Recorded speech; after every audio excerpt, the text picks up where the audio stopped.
Hello. तो आज हम नेक्स्ट जो है पार्ट स्टार्ट करते हैं मॉलिक्यूलर बेसिस ऑफ इनहेरिटेंस का।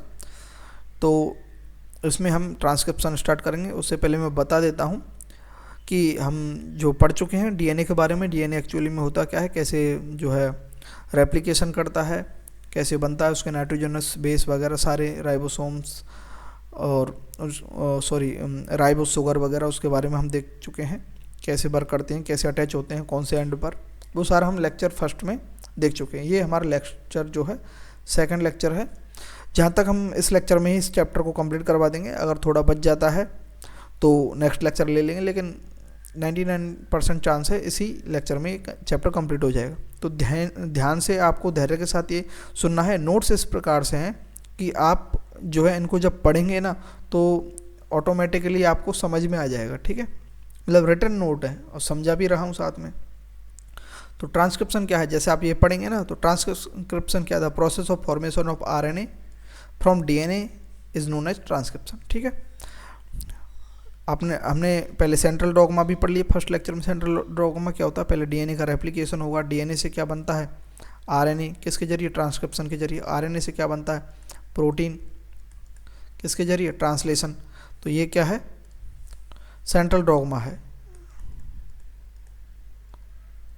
ट्रांसक्रिप्शन, और ये क्या है ट्रांसलेशन, ठीक है। इस प्रोसेस को कंप्लीटली क्या नाम दिया, सेंट्रल डॉगमा, ठीक है।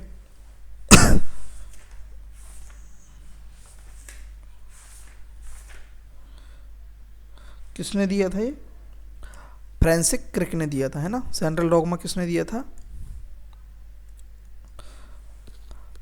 Francis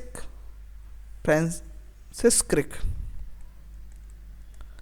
Francis Crick. तो क्रिक याद रख सकते हैं आप, है ना, वो बेस्ट है, सरनेम ही पूछा जाता है, ठीक है। तो ट्रांसक्रिप्शन हमने देख लिया, डीएनए से आरएनए का बनना। तो डीएनए से आरएनए जो बनता है उसमें केवल only A segment of DNA and only one strand is copied into RNA, ठीक है।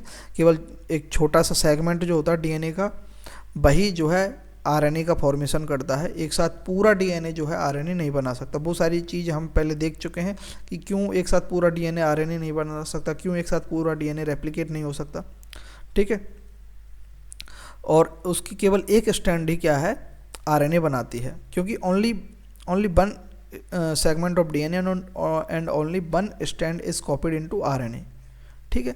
क्यों, what if both strand show transcription, क्या होगा अगर दोनों जो है स्ट्रैंड है वो ट्रांसक्रिप्शन शो करेंगे, तो क्या होगा देखो, both strand form two different RNA molecule, दो अलग अलग आरएनए मॉलिक्यूल बन जाएंगे अगर दोनों स्ट्रैंड जो है ट्रांसक्रिप्शन कर देंगे। तो दोनों डिफरेंट आरएनए मॉलिक्यूल क्या करेंगे, डिफरेंट प्रोटीन बनाएंगे, वो भी ट्रांसलेशन करेंगे अगर, है ना।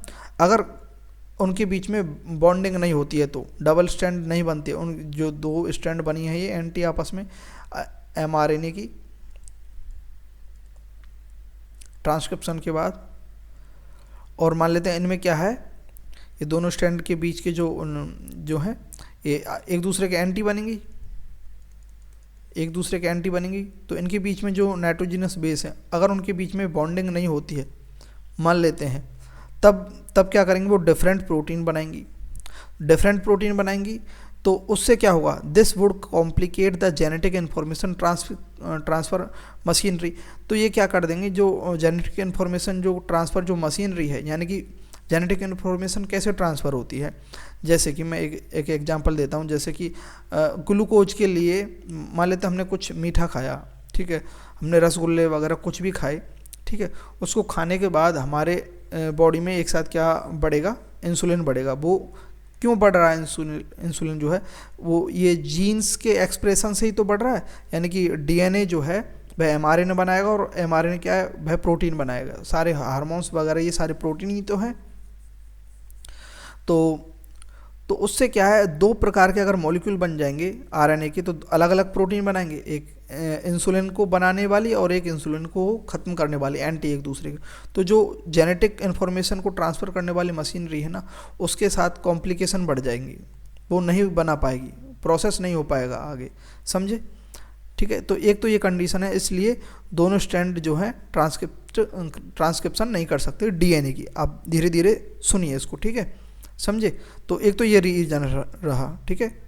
दूसरा रीजन क्या है, चलो मान लेते हैं दोनों स्ट्रैंड जो हैं, both strand form 2 different RNA, 2 अलग अलग आरएनए बना लेते हैं at same time, then due to complementary होंगे, एक दूसरे के एंटी होंगे, है ना, और कॉम्प्लीमेंट होंगे, यानी कि जी के ये दोनों, क्योंकि दोनों स्ट्रैंड जो हैं डीएनए के वो भी कॉम्प्लीमेंट्री हैं, तो जिनसे जो आरएनए बनेंगे, आरएनए मॉलिक्यूल बनेंगे, उनकी वो भी क्या है, एक दूसरे के कॉम्प्लीमेंट्री होंगे।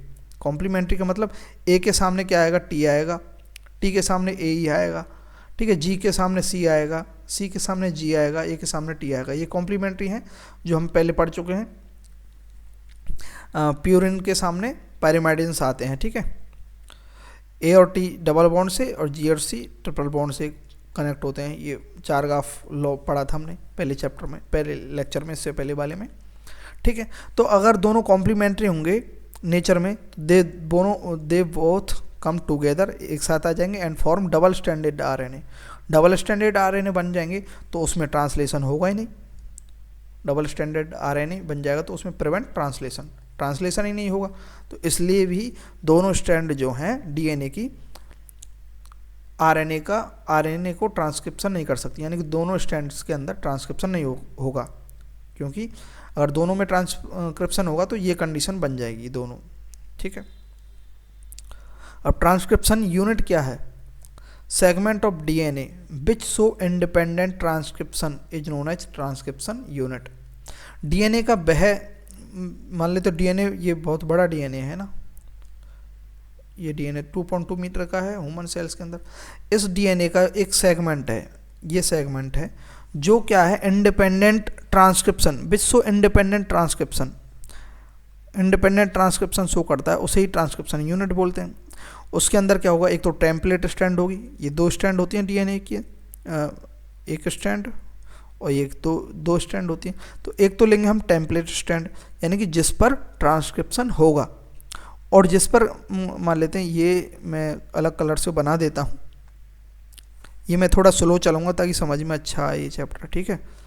वैसे तो मैं फास्ट चलता हूँ, ठीक है। ये डीएनए है ना, ठीक है। अब ये 2 स्ट्रैंड है डीएनए की।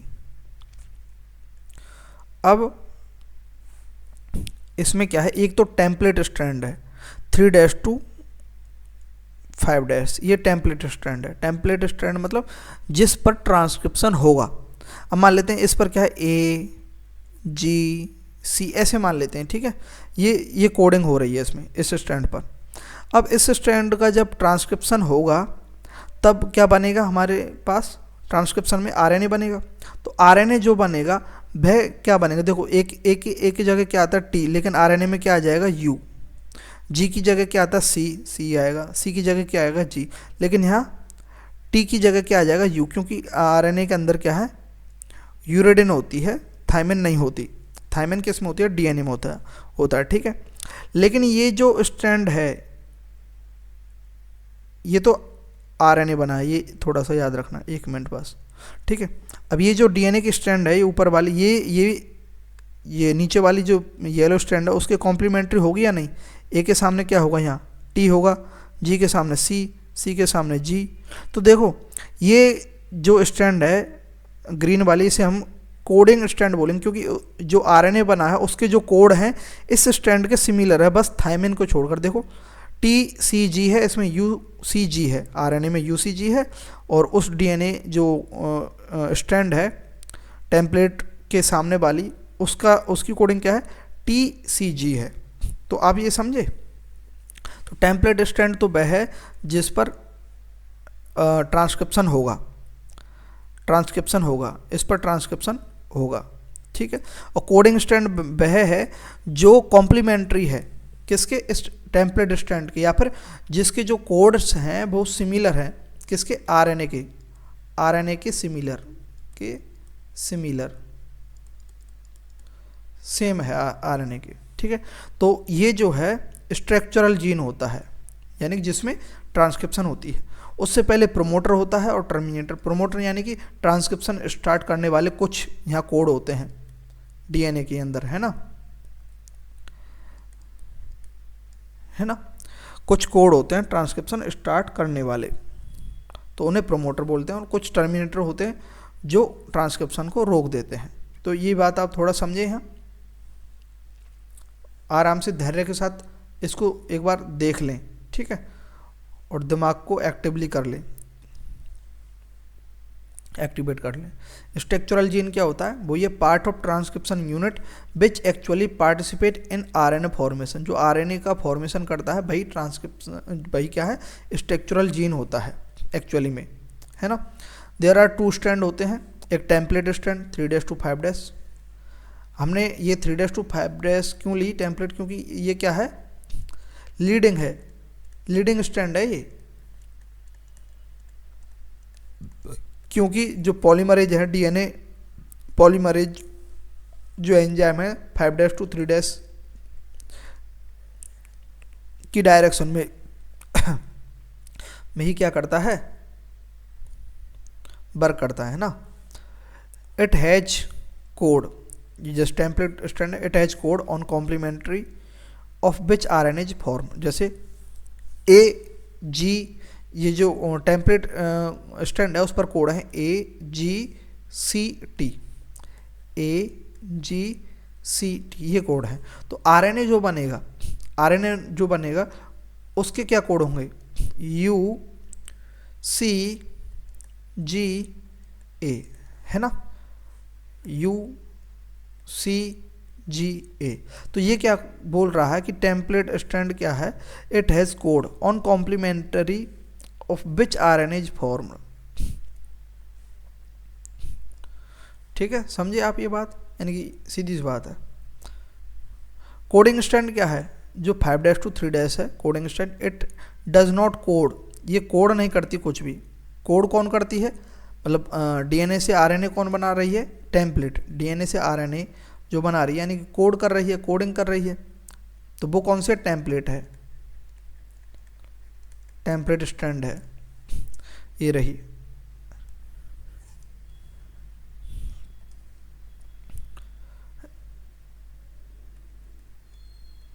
टेम्पलेट स्ट्रैंड है। और it does not code but formed RNA match with it. जो आरएनए होगा उसके जो कोडिंग होगी इसके साथ मैच होंगे टोटली, बस थायमिन को छोड़कर यूरेसिल हो जाएगा। All the reference is made with respect to polarity of coding strand. तो कोडिंग स्ट्रैंड की पोलरिटी के साथ ही सारे रेफरेंस मिलाए जाते हैं, ठीक है, समझिए। यानी कि हमें जो mRNA मिला उसकी जांच किससे करेंगे? जो कोडिंग स्ट्रैंड है उससे मिलाएंगे। अगर कोडिंग स्ट्रैंड से मिल रही है तो वह ठीक ठाक हुआ है। जैसे कि ये टेम्पलेट है,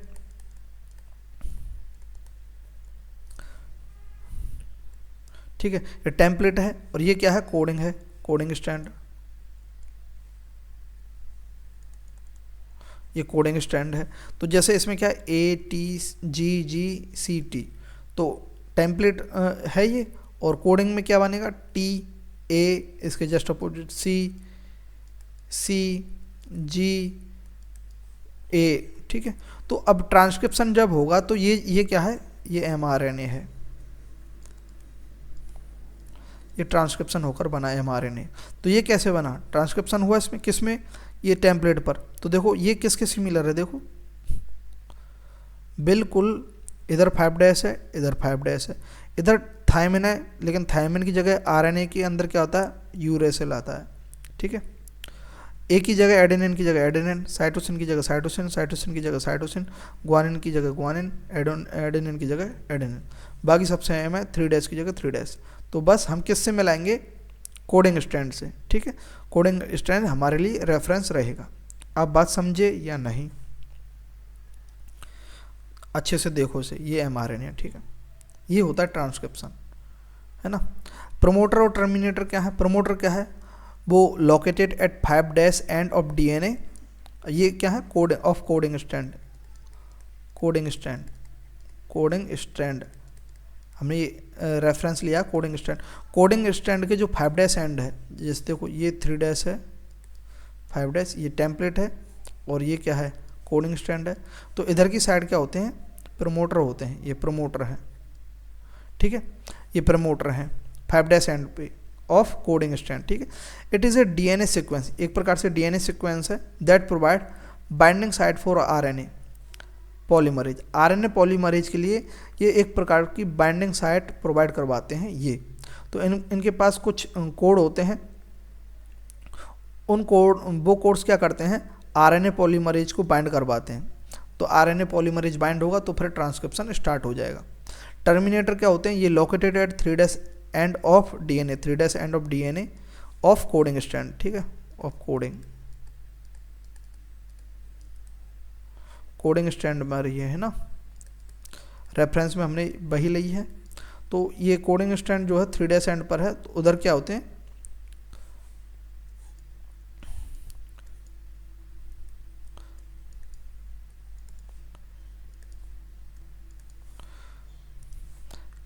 ये इधर तो होते हैं प्रमोटर, इधर होते हैं टर्मिनेटर, और बीच में क्या होती है, स्ट्रक्चरल जीन होता है, ठीक है, ये स्ट्रक्चरल जीन होता है, ठीक है। इट एंड द ट्रांसक्रिप्शन, ये क्या करता है, टर्मिनेट ट्रांसक्रिप्शन को एंड कर देता है, ठीक है। Transcription unit and gene, a gene is defined as segment of DNA. Gene क्या है, एक प्रकार से सेगमेंट ऑफ डीएनए है, डीएनए का जो सेगमेंट है जो आरएनए के लिए कोड कर रही है ना, which act as functional unit of inheritance, यानी कि इनहेरिटेंस की फंक्शनल यूनिट की तरह वर्क कर रही है, उसे ही जीन बोलेंगे।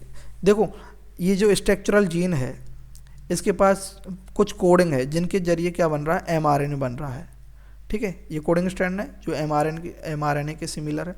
तो ये एमआरएनए ही तो क्या कर रहे हैं, आगे जो जेनेटिक इन्फॉर्मेशन है उसको ट्रांसलेट कर रहे हैं प्रोटीन में, और वह फिर आगे हमें दिख रही है, इनहेरिटेंस हो रहा है उसका, दिख रही है। तो ये क्या है, इसी को जीन बोलेंगे। जो डीएनए है, डीएनए की कुछ सीक्वेंस है, सेगमेंट हैं जो क्या कर रहे हैं, ट्रांसक्रिप्शन एंड ट्रांसलेशन कर रहे हैं। एक्चुअली में डीएनए फाइनली क्या कर रहा है, ट्रांसलेशन करके प्रोटीन का फॉर्मेशन कर रहा है, ये उसकी प्रोसेस है। पहले ट्रांसक्रिप्शन करेगा, फिर ट्रांसलेशन होगा, तब प्रोटीन का फॉर्मेशन होगा, तो उसे ही क्या बोलेंगे, हम जीन बोलेंगे। तो जीन क्या है, gene is defined as segment of DNA, DNA के कुछ सेगमेंट है which act as functional unit of inheritance. वो कैसे करते हैं मैंने बता दिया, ठीक है। A gene can form mRNA, gene जो है क्या बना सकता है, एमआरएनए बनाता ही है। जीन क्या है भाई, कुछ सेगमेंट है, जैसे जो स्ट्रक्चरल जीन है डीएनए के अंदर जो एमआरएनए के लिए कोड करते हैं, टीआरएनए भी बना सकता है, आरआरएनए भी बना सकता है, and perform regulatory function. Gene regulatory function भी शो करता है, यानी कि रेगुलेशन कर सकता है इनका फॉर्मेशन का, कि कब हमें ये बनाने हैं कब नहीं बनाने हैं। सेगमेंट ऑफ डीएनए या फिर gene which code for polypeptide, ठीक है, एमआरएनए से पॉलीपेप्टाइड बनता है प्रोटीन, उसे क्या बोलते हैं, सिस्ट्रॉन बोलते हैं। तो सिस्ट्रॉन क्या है, सिस्ट्रॉन भी एक प्रकार का वही है, जीन है, एक प्रकार का जीन है जो पॉलीपेप्टाइड यानी कि प्रोटीन बनाने के लिए कोड करता है, उसे सिस्ट्रॉन बोलते हैं। तो all cistron are gene but all gene are not cistron, यानी not all gene are cistron. सारे के सारे जीन सिस्ट्रॉन नहीं है, लेकिन सारे के सारे जो सिस्ट्रॉन है, जो जीन प्रोटीन का फॉर्मेशन करते हैं, वो सारे के सारे क्या है, जीन है एक प्रकार से, ठीक है। एक सेगमेंट है डीएनए का जो पॉलीपेप्टाइड बनाता है, उसे सिस्ट्रॉन बोलते हैं। तो ये सारे के सारे सिस्ट्रॉन क्या है, जीन है, लेकिन सारे के सारे जीन जो है सिस्ट्रॉन नहीं है, ठीक है। तो जीन के स्ट्रक्चरल टाइप देखते हैं, एक तो होता है पॉलीसिस्ट्रॉनिक, एक होता है मोनोसिस्ट्रॉनिक। पॉलीसिस्ट्रॉनिक प्रोकैरियोटिक जो सेल्स होते हैं उनमें होता है, और मोनोसिस्ट्रॉनिक किस में होता है, यूकैरियोटिक में। पॉलीसिस्ट्रॉनिक में वही प्रोमोटर और टर्मिनेटर तो होता है, और बहुत सारे इसमें क्या है, ठीक है, सेगमेंट्स होते हैं। पॉलीसिस्ट्रॉनिक बहुत सारे सिस्ट्रॉन होते हैं। मोनोसिस्ट्रॉनिक में क्या है, प्रमोटर होता है, इनहिबिटर होता है, बीच में ये क्या है, एक स्ट्रक्चरल जीन होता है, बस, ठीक है।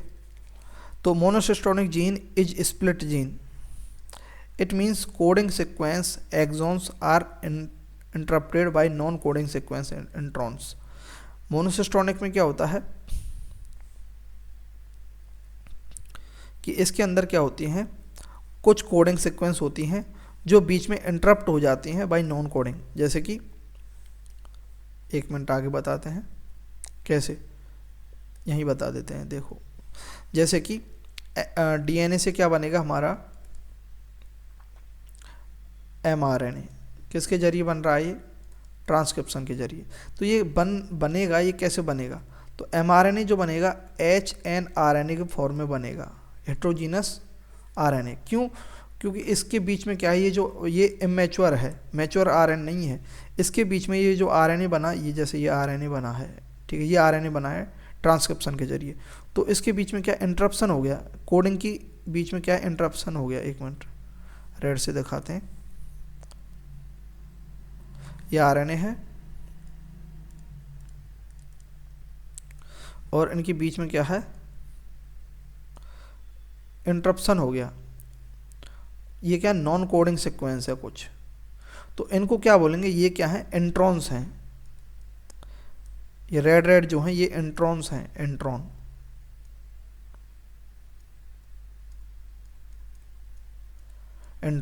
तो ये अपना फंक्शन नहीं कर पाएगा, तो इसमें स्प्लाइसिंग होगी, यानी कि ये कटेंगे, कट करके फिर कैपिंग होगी, ये बाद में जोड़ेंगे।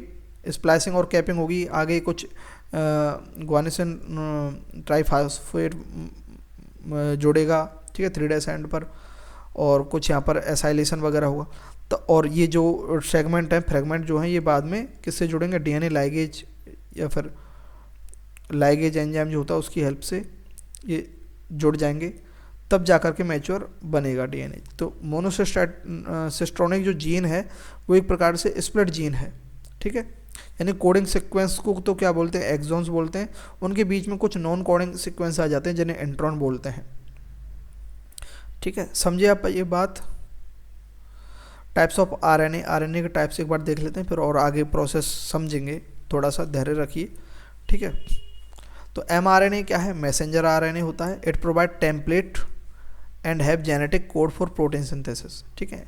एमआरएनए से ही क्या होता है, ट्रांसलेशन होता है। तो एमआरएनए को मैसेंजर आरएनए भी बोल सकते हैं, बोलते ही हैं, ठीक है। ये किसके लिए टेम्पलेट प्रोवाइड करता है, अमीनो एसिड्स के लिए, जब ये क्या बनाता है, प्रोटीन का सिंथेसिस करता है। टीआरएनए या आरआरएनए क्या होता है, टीआरएनए ट्रांसफर आरएनए होता है। It read genetic code, tRNA क्या करता है, जेनेटिक कोड्स को रीड करता है and bring amino acid for protein synthesis. TRNA क्या करता है, जेनेटिक कोड्स है, एमआरएनए पर जेनेटिक कोड्स होते हैं, कुछ लिखा हुआ होता है, AAG कुछ भी, ये जेनेटिक कोड है, ये इसको रीड करेगा, रीड कर लिया, रीड करने के साथ साथ इसको पढ़ लिया, साथ में क्या अमीनो एसिड भी लेकर के आएगा, ये अमीनो एसिड भी लेकर के आएगा। आगे हम ये प्रोसेस देखेंगे, ठीक है, कैसे ट्रांसलेशन होगा पूरा, लेकिन यहाँ से थीम बन रही है पूरी।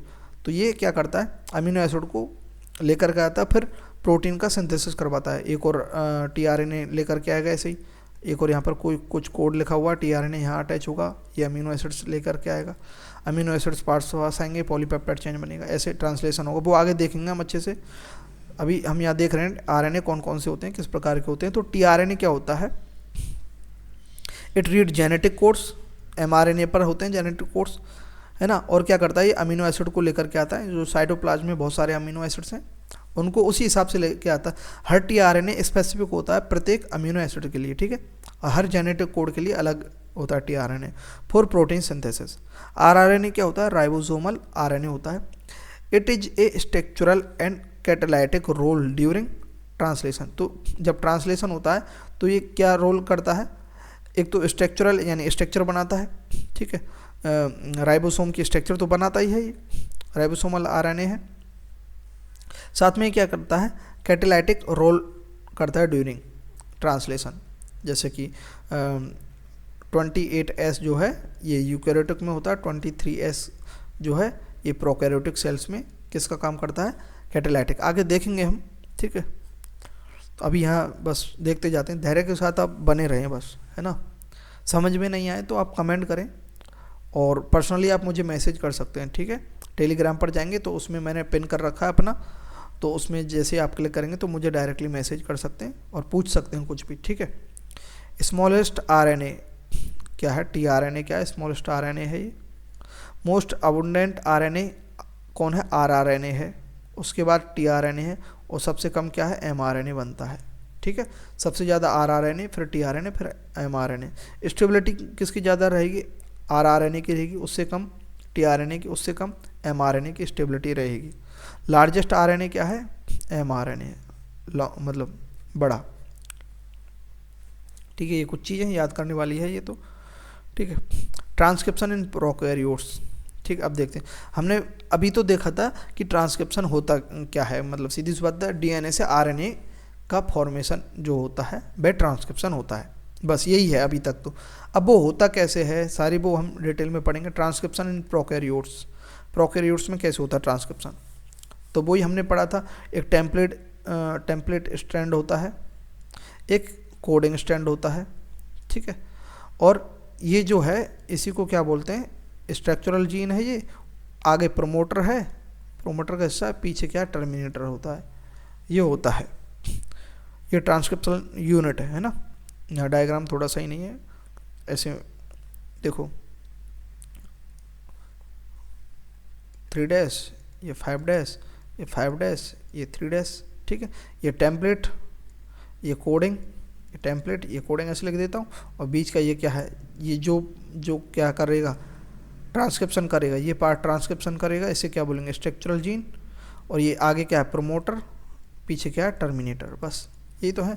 ठीक है, promoter provide binding site for RNA polymerase, RNA polymerase को बाइंड करेगा promoter site. Structural gene in A transcription unit is पॉलीसिस्टोनिक in prokaryotes, prokaryotes में जो स्ट्रक्चरल जीन है वह क्या है, पॉलीसिस्टोनिक है। सिस्टोन क्या है, जो प्रोटीन बनाते हैं, जो सेगमेंट्स हैं, तो इसमें बहुत सारे छोटे छोटे सेगमेंट हैं, वो प्रोटीन बनाते हैं, तो इस कारण से क्या पॉलीसिस्टोनिक है प्रोकैरियोट्स के अंदर। ठीक है, स्ट्रक्चरल जीन जो है 3 to 5 act as template stand, while 5 to 3 stand act as coding, जो हम जानते ही हैं।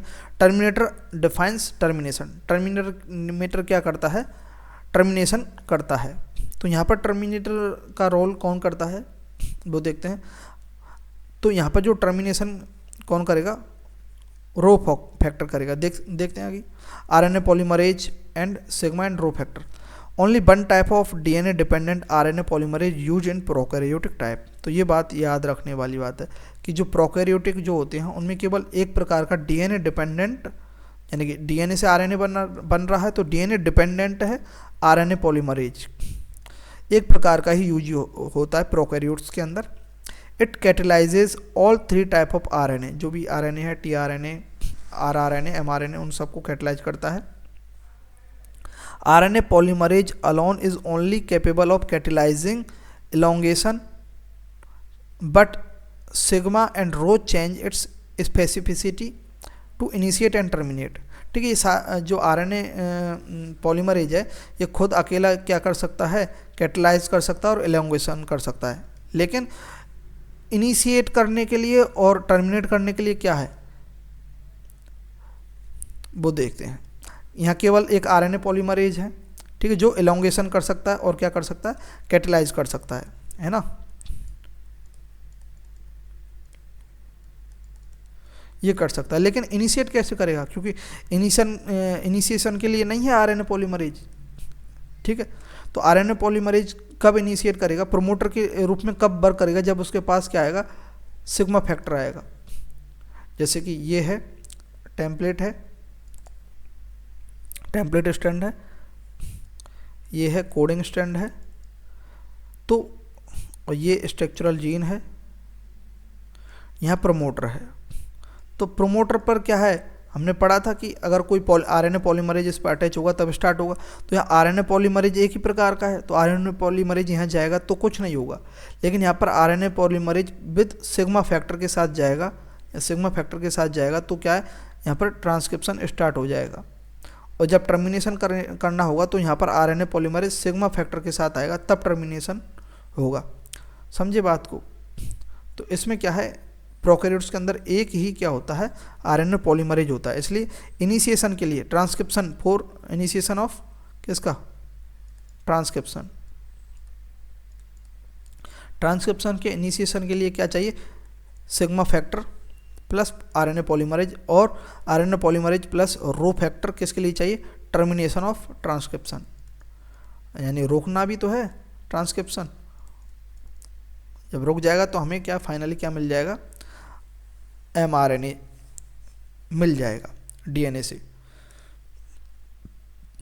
फंक्शन एंड मैकेनिज्म देख लेते हैं। RNA polymerase perform the following function. क्या फंक्शन करता है? एक तो पॉलीमराइजेशन करता है आरएनए पॉलीमरेज, ठीक है। स्टार्ट रेप्लिकेशन विदाउट प्राइमर, बिना प्राइमर के रेप्लिकेशन करता है। Unzipping DNA helix, no need of helicase. तो देखो ये डीएनए है, तो डीएनए की क्या अनजिपिंग तो करनी पड़ेगी, यानी खोलना तो पड़ेगा, नहीं खुलेगा तो इसके अंदर कैसे हम कर पाएंगे? तो यूकैरियोट्स के अंदर तो हेलिकेज एंजाइम होता है, लेकिन यहाँ कोई भी हेलिकेज वगैरह नहीं है। तो आरएनए ही पॉलीमरेज जो है वही क्या करता है? इसको अनजिपिंग भी करता है, खोलता है इसको, ऐसे खोल देगा, ऐसे खोल देगा। खोलने के बाद तब यहाँ पर क्या होगा? ट्रांसक्रिप्शन होगा 3' to 5' स्टैंड पर, टेम्पलेट स्टैंड पर, ठीक है। मैकेनिज्म क्या है? फिर पॉलीमराइजेशन भी होगा। इनिशिएशन किसके साथ स्टार्ट होगा? सिग्मा प्लस आरएनए पॉलीमरेज,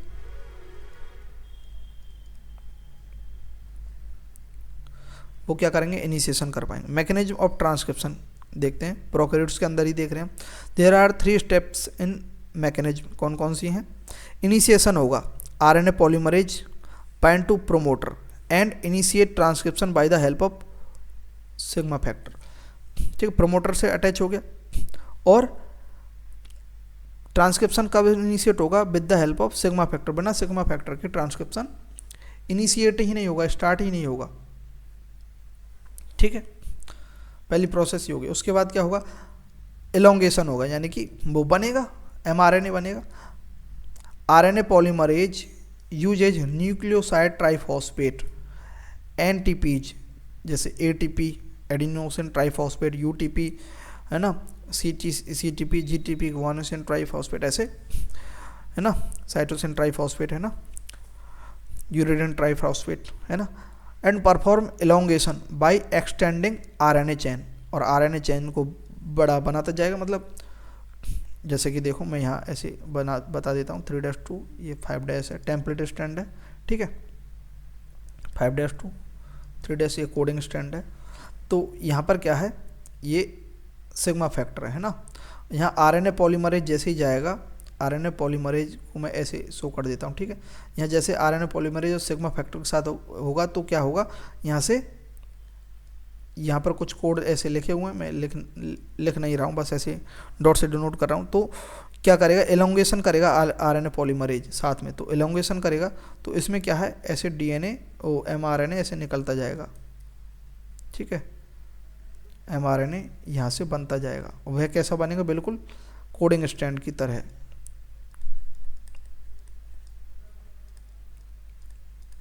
ठीक है। ये एमआरएनए होगा, ठीक है। तो इसमें क्या है? जो आरएनए पॉलीमरेज जो होगा वह क्या यूज करेगा? न्यूक्लियोसाइड ट्राइफॉस्फेट का यूज लेगा, ठीक है, क्योंकि उसे ये एमआरएनए बनाने के लिए एनर्जी चाहिए और साथ में सबस्ट्रेट भी तो चाहिए। मतलब कोई भी चीज़ हम बनाएंगे, हमें चपाती बनानी है तो आटा तो चाहिए, कुछ प्रोडक्ट तो चाहिए जिससे वो बने, साथ में एनर्जी भी चाहिए। तो ऐसे ही इसमें जो आरएनए पॉलीमरेज है, ये आप समझ लीजिए, ये तो एंजाइम एक प्रकार से, एंजाइम जैसे हम ह्यूमन्स, जैसे हमारी माता हैं वो खाना बनाती हैं, तो उन ये आरएनए पॉलीमरेज हमारी माँ से रिलेट कर लीजिए। और जो है हमें चपाती बनानी है तो चपाती के लिए आटा चाहिए और हमें गैस चूल्हा वगैरह एनर्जी चाहिए, तो वो ये मान लीजिए एनटीपीज। तो एनटीपीज क्या है? ये वो चीज़ हैं, प्रोडक्ट्स है ना। तो देखो यहाँ लिखा हुआ एनटीपीज परफॉर्म डुअल फंक्शन। क्या? एक तो सोर्स ऑफ एनर्जी और एक्ट एज सब्सट्रेट, यानी कि दोनों काम कर रहा है ये, ठीक है यहाँ पर। तो उससे क्या है हमारा, तब ये एमआरएनए बन जाता है। नहीं तो ये कैसे आया? मतलब ये बन कर के आ रहा है तो ये कुछ चीज़ तो लेकर के आ रहा है, तो उसके लिए ये क्या है, क्या यूज करता है? एनटीपीज, न्यूक्लियोसाइड एडिनोसिन है ना, यूरिडिन, साइटोसिन, गुआनोसिन, इनका यूज करता है विद ट्राइफॉस्फेट के साथ, है ना। तो ये जो है एनटीपीज जो हैं सोर्स ऑफ एनर्जी और एक्ट एज सबस्ट्रेट, सबस्ट्रेट समझते हैं ना, सबस्ट्रेट आप हमने केमिस्ट्री में भी पढ़ा, ठीक है, ये सबस्ट्रेट है। इन दोनों का यूज करके ही क्या बनता है, एमआरएनए बनता है। ये दोनों को काम करता है, साथ में एनर्जी भी निकाल देते हैं और साथ में क्या है, एमआरएनए भी बना देते हैं। समझे आप मेरा मतलब कहने का? भाई यहाँ से कोई चीज़ बनकर आ रही है तो ये कोडिंग जो है यहाँ, तो ये कोड तो यहीं पर रहेंगे, ये खुद इससे चिपक थोड़ी जाएंगे। तो इन कोड्स के जरिए जो प्रोडक्ट बनेगा, वो जो एमआरएन कुछ फिजिकल चीज़ है, उसे बनाने के लिए कुछ चाहिए, कुछ मटेरियल, तो वो एक प्रकार से मटेरियल है ये सबस्ट्रेट, ये न्यूक्लियोसाइड ट्राइफॉस्फेट जो हैं, ठीक है, समझे? ठीक है। Polymerisation is done by following rule of complementarity, only short stretch of RNA remain bound to the enzyme, ठीक है। लास्ट में क्या है, ये एमआरएनए ऐसे जो छोटी सी जो इसकी जो है आर्म है या फिर स्ट्रेच है आरएनए की, वो एंजाइम से बाउंड रहती है, ठीक है। तो अब आते हैं, बाउंड रहेगी उसमें, तो हमें तो अलग करनी है, टर्मिनेशन करना है। बस the RNA polymerase reaches the termination region, जैसे ही बन गया पूरा आरएनए और वह लास्ट रीजन पर पहुंच गया, तब rho factor attach to RNA polymerase. तो आरएनए पॉलीमरेज से अभी तो क्या है, आरएनए पॉलीमरेज से अभी तो क्या है, ये एमआरएनए किससे बाइंड है, ये एमआरएनए यहाँ पर आरएनए पॉलीमरेज से बाइंड है, इसकी छोटी सी जो पूंछ है, ठीक है, ये पहुँच गया लास्ट पॉइंट पर, ठीक है। यहाँ क्या टर्मिनेटर है, ये टर्मिनेटर है, ठीक है। तो जैसे टर्मिनेटर तक पहुँचेगा तब क्या करेगा कि आरएनए पॉलीमरेज से रो फैक्टर अटैच हो जाएगा, रो फैक्टर अटैच होगा आरएनए पॉलीमरेज, ये आरएनए पॉलीमरेज है, ये बिंदी सी बना रखी है मैंने, डिफरेंट कलर से बना देते हैं, ये आरएनए पॉलीमरेज है, ठीक है, ठीक है। तो जैसे ये आरएनए पॉलीमरेज से क्या अटैच होगा, रो फैक्टर अटैच होगा, तो ये इससे हट जाएगा एमआरएनए, और एमआरएनए बाहर आ जाएगा, इससे बिल्कुल अलग हो जाएगा। तो due to this termination of RNA polymerase both nascent RNA and enzyme follow up, तो जैसे सिग्मा फैक्टर से अटैच होगा ये आरएनए पॉलीमरेज, तो ये भी जो नेसेंट नया नया जो बना एमआरएनए ये अलग हो जाएगा, और एंजाइम जो है आरएनए पॉलीमरेज वह भी अलग हो जाएगा, ठीक है। समझिए आप ये प्रोसेस को। In bacteria the mRNA does not require any processing to become active, क्योंकि ये एक्टिवली ही बनता है एमआरएनए, इसमें कोई एक्सोन और एंट्रॉन नहीं होते हैं, ठीक है। तो ये एक्टिव ही रहता है, प्रोसेसिंग नहीं करनी पड़ती है एक्टिव करने के लिए, ठीक है। यहाँ तक हमने प्रोकैरियोट के अंदर ट्रांसक्रिप्शन देखा, समझ में आया आपको? हाँ, अब देखते हैं transcription in eukaryotes, transcription unit, ठीक है, वही है, स्ट्रक्चरल जीन होगा इन ट्रांसक्रिप्शन यूनिट जो मोनोसिस्टोनिक रहेगा, बाकी प्रोमोटर होगा, बाकी सेम वही रहेगा। ये 3' to 5' टेम्पलेट, 5' to 3' कोडिंग मैं लिख देता हूँ यहाँ, ये तो है टेम्पलेट स्ट्रैंड, और ये क्या है, कोडिंग स्ट्रैंड, ठीक है। यहाँ क्या होगा,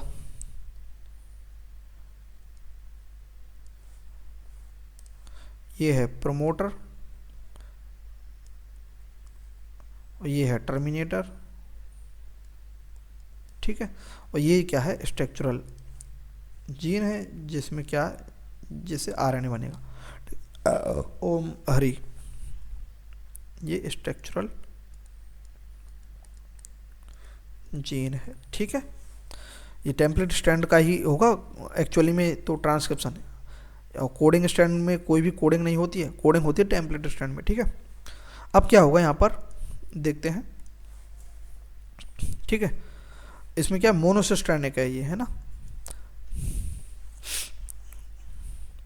RNA polymerase, there are 3 RNA polymerase in nucleus division of labour. वहाँ पर तो प्रोकैरियोट्स के अंदर न्यूक्लियस तो था नहीं, ठीक है। तो इसके अंदर क्या होगा, देखो डीएनए कहाँ रहेगा, ये सेल है, सेल के अंदर क्या है, ये न्यूक्लियस है, न्यूक्लियस के अंदर ये क्या है, डीएनए है। डीएनए तो यहीं पर तो होंगे सारे, क्योंकि डीएनए से आरएनए बनेगा, और आरएनए बनने के बाद फिर साइटोप्लाज्म में आएगा, ठीक ठीक है। तो ये क्या है, डीएनए। तो आरएनए पॉलीमरेज, तो यूकैरियोटिक सेल के अंदर 3 टाइप्स के क्या होते हैं, आरएनए पॉलीमरेज होते हैं। तो इसमें लेवर ऑफ डिवीजन मिलता है, यानी कि जो अलग अलग काम के लिए अलग अलग आरएनए पॉलीमरेज हैं, यानी डिवीजन हो रहा है लेवर का, ठीक है। तो RNA polymerase first, RNA polymerase second, RNA polymerase third होता है। तो आरएनए पॉलीमरेज फर्स्ट क्या करता है, आरआरएनए इसका पॉलीमरेजेशन करता है। 20S आरआरएनए के अंदर क्या होते हैं 20S, 18S और 5.8S आरआरएनए होते हैं, इसकी यूनिट है ना ये आरएनए। और आरएनए पॉलीमरेज सेकंड ये क्या है, HNRNA हेट्रोजीनस आरएनए, mRNA। और पॉलीमरेज थर्ड जो है आरएनए पॉलीमरेज थर्ड क्या है, tRNA transfer RNA, 5S rRNA और SNRNA स्मॉल न्यूक्लियर आरएनए, ठीक है, ये होते हैं। अब देखो इनका फंक्शन वगैरह हम देखेंगे। अब प्रोकैरियोटिक के अंदर तो समझ चुके हैं कैसे होता है ट्रांसक्रिप्शन डीएनए से आरएनए। अब हम यूकैरियोटिक में समझेंगे स्टेप ऑफ ट्रांसक्रिप्शन यूकैरियोट्स के अंदर, ठीक है। तो यहाँ पर क्या है, instead of sigma and rho जो प्रोकैरियोट्स के अंदर थे, there are some transcription factor present in eukaryotes which control all 3 steps of transcription. तो यहाँ इनिशिएशन और टर्मिनेशन के लिए सिग्मा या फिर रो नहीं होते हैं जैसे फैक्टर। इनिशिएशन के लिए क्या होता है, आरएनए पॉलीमरेज जो bind to promoter and initiate transcription by the help of transcription factor. Transcription कुछ फैक्टर होते हैं यहाँ, ठीक है, वो यहाँ मेंशन नहीं किए गए कौन से फैक्टर होते हैं, कुछ फैक्टर होते हैं, ठीक है। तो आरएनए पॉलीमरेज क्या है, प्रमोटर से बाइंड होगा, वही बात है। उसमें क्या है, सिग्मा फैक्टर थी प्रोकैरियोट्स में, यहाँ पर कुछ ट्रांसक्रिप्शन फैक्टर्स होते हैं स्टार्ट करवाने के लिए, किसको, ट्रांसक्रिप्शन को, ठीक है, bye the help of transcription factor. कुछ होते हैं, दे नहीं रखा, हमें नहीं याद करना है, ठीक है। फिर क्या होगा, एलोंगेशन होगा। एलोंगेशन के लिए भाई RNA polymerase uses NTPs nucleoside triphosphate, nucleoside triphosphate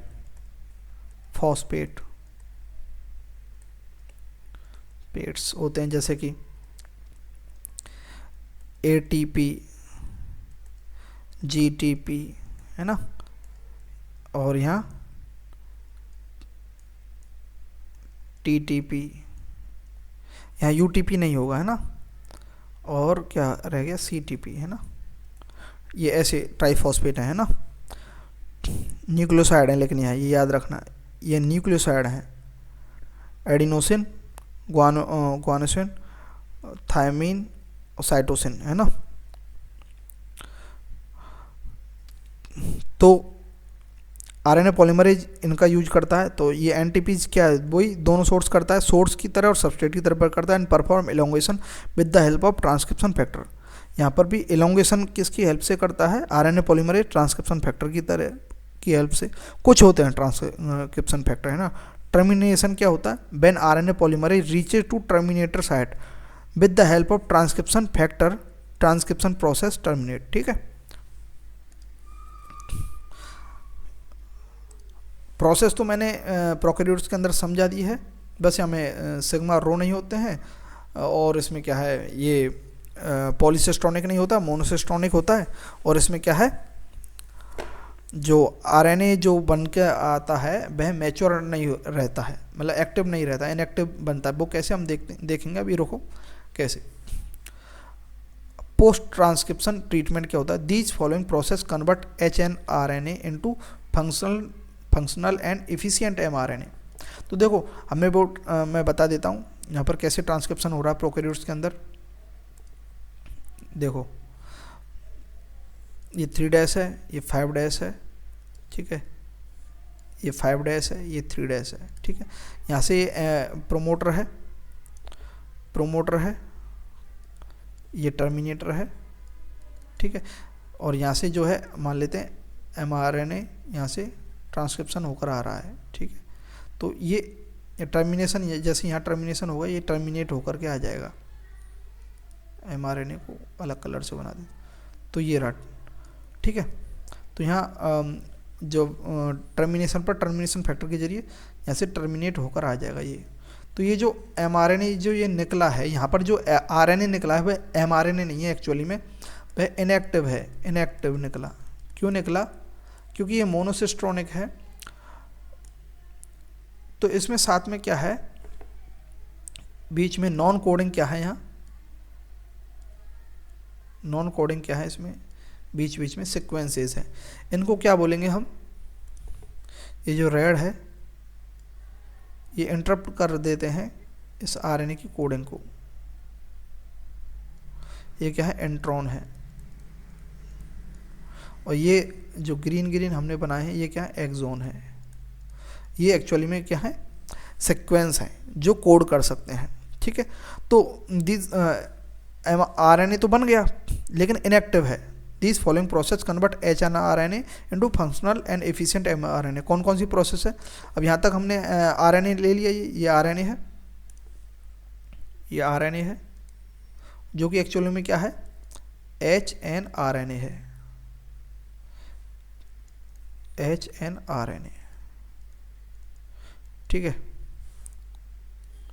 अब क्या होगा, कैपिंग होगी। एन अनयूजुअल न्यूक्लियोटाइड, अनयूजुअल जो यूज में नहीं आएंगे, न्यूक्लियोटाइड है मिथाइल गुआनोसिन 3-फॉस्फेट है ना, तो ट्राइफॉस्फेट। तो methyl guanosine triphosphate is added to 5' end. तो देखो 5' एंड इधर ही होगा ना, किसके सिमिलर होगा, ये कोडिंग स्ट्रैंड के सिमिलर होगा। तो कोडिंग स्ट्रैंड ये 5' एंड है, ग्रीन से बना देते हैं, ये 5' एंड है, ये 3' एंड है। तो ये जो है MGPP ये हम बना देते हैं। ठीक है, और यहाँ पर ये इंट्रॉन है,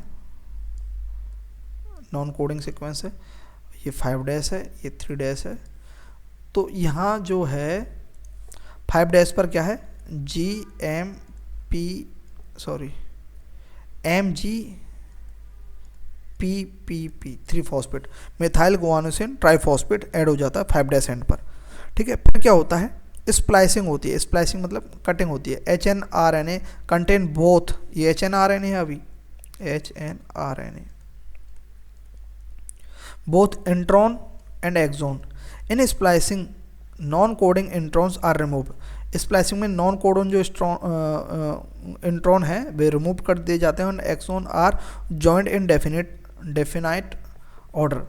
डेफिनेट ऑर्डर में ये जो एक्सोन है फिर जोड़ दिए जाते हैं। तो स्प्लाइसिंग कर देते हैं अब यहाँ पर। ठीक है, स्प्लाइसिंग कर देंगे तो ये स्प्लाइसिंग हो गई। ये रेड रेड हमने काट करके बाहर निकाल दिए हैं। और यहाँ पर क्या अटैच है 5' एंड पर, MGPP, ये 5' एंड है और ये 3' एंड है। ठीक है, स्प्लाइसिंग हो गई, पहले कैपिंग हो गई। अब होगी टेलिंग। टेलिंग क्यों होगी, तो देखो ये अभी भी क्या है, ये 3' एंड से यहाँ पर अटैच है। ठीक है, तो टेलिंग में क्या होगा, इन दिस एडिनाइलेटेड रेजिड्यू 200 से 300 आर एडेड एट 3' एंड। तो इसमें क्या है, एडिनाइलेटेड रेजिड्यू जो होते हैं वो अटैच होंगे। तो जैसे ये देखो यहाँ वही स्ट्रक्चर बना रखी है। यहाँ ये आरएनए निकल कर आ गया, फिर ये hNRNA प्रीकर्सर ऑफ mRNA है। ठीक है ना। यहाँ पर क्या है, एक्सोन है, ये यहाँ अलग बता रहा है, ये एक्सोन है, ये इंट्रॉन है। ठीक है, तो फिर यहाँ 5' एंड है, 5' एंड पर MGPP अटैच हो गया। ठीक है, 5' एंड पर। और 3' एंड पर क्या है, जो क्या एडिनाइलेटेड रेजिड्यू एडेनिन के, ठीक है, वो बहुत सारे अटैच हो गए तो उसे पॉली एडिनाइलेशन भी बोलते हैं या टेलिंग बोलते हैं। 3' एंड पर बहुत सारे AAA अटैच हो जाते हैं, समझे। टेलिंग का मतलब जैसे कैपिंग हुई, कैपिंग मतलब कैप टोपी पहनना। टेलिंग मतलब ये भले ही आपको समझ में नहीं आया तो कोई दिक्कत नहीं, मैंने बता ही दिया है। तो ये फाइनली ये जो mRNA है इस पर GMPPP और इधर AAA। ठीक है, ये क्या है, वो है एडेनिन, एडिनाइलेटेड। ठीक है, पॉलीएडिनाइलेशन हो गया यहाँ, ठीक है।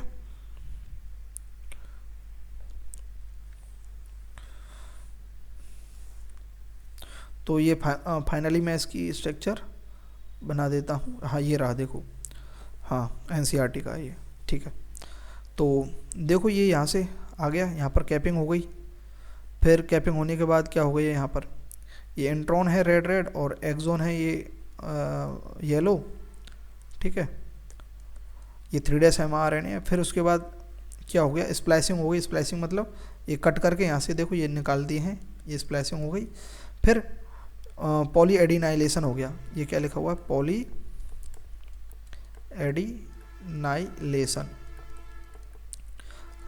ठीक है। तो बहुत सारे यहाँ पर वो जुड़ गए 3' एंड पर। तो ये फाइनली ये क्या है, ये है mRNA, ये है mRNA। ये 5' एंड है, ये 3' एंड है, और यहाँ पर ये जो 5' एंड पर यहाँ पर क्या है, MGPPP, और यहाँ पर ये क्या है, एडिनाइलेशन हो गया, टेलिंग हुई है जो है ना। तो ये mRNA है, समझे। ऐसे ट्रांसक्रिप्शन होता है यूकैरियोट के अंदर।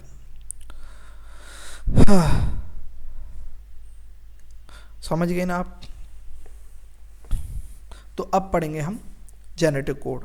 तो ट्रांसक्रिप्शन समझ गए होंगे आप, नहीं समझे हैं तो मुझे कमेंट करके बता देना, ठीक है। मैं फिर से एक बार फिर से अच्छे से और बता दूंगा। हालांकि मैंने खूब अच्छे से बताया, फिर भी कोई टॉपिक आपको कुछ चीज़ समझ में नहीं आई हो तो आप बता देना, मैं फिर से आपको बता दूंगा। आप पर्सनली मैसेज कर सकते हैं मुझे, ठीक है।